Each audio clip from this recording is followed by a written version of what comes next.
વડોદરાના જરોદ ગામ સ્થિત એનડીઆરએફની 6ઠ્ઠી બટાલિયન દ્વારા પત્રકાર પરિષદ યોજવામાં આવી હતી, જેમાં કમાન્ડર સુરેન્દ્રસિંહ દ્વારા ચોમાસા દરમિયાન ગુજરાત અને રાજસ્થાનમાં કરવામાં આવેલી વિવિધ કામગીરીની માહિતી આપવામાં આવી હતી, જેમાં એનડીઆરએફ 6 દ્વારા વરસાદ દરમિયાન 167 લોકોને બચાવવામાં આવ્યા હતા, જ્યારે 395 લોકોનું સ્થળાંતર કરવામાં આવ્યું હતું. તો એનડીઆરએફ દ્વારા 56 પશુધનને બચાવવામાં આવ્યા હતા, ઉપરાંત 22 જેટલા મૃતદેહો પણ બહાર કાઢવામાં આવ્યા હતા.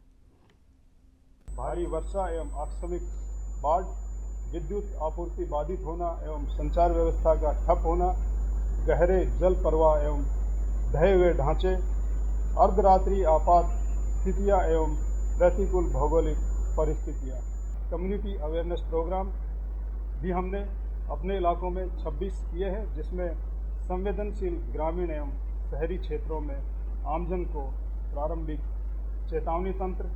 आपातकालीन प्रतिक्रिया व्यवस्था, क्या करें एवं क्या न करें अर्थात डूज एंड डोंट्स के बारे में भी शिक्षित किया गया है.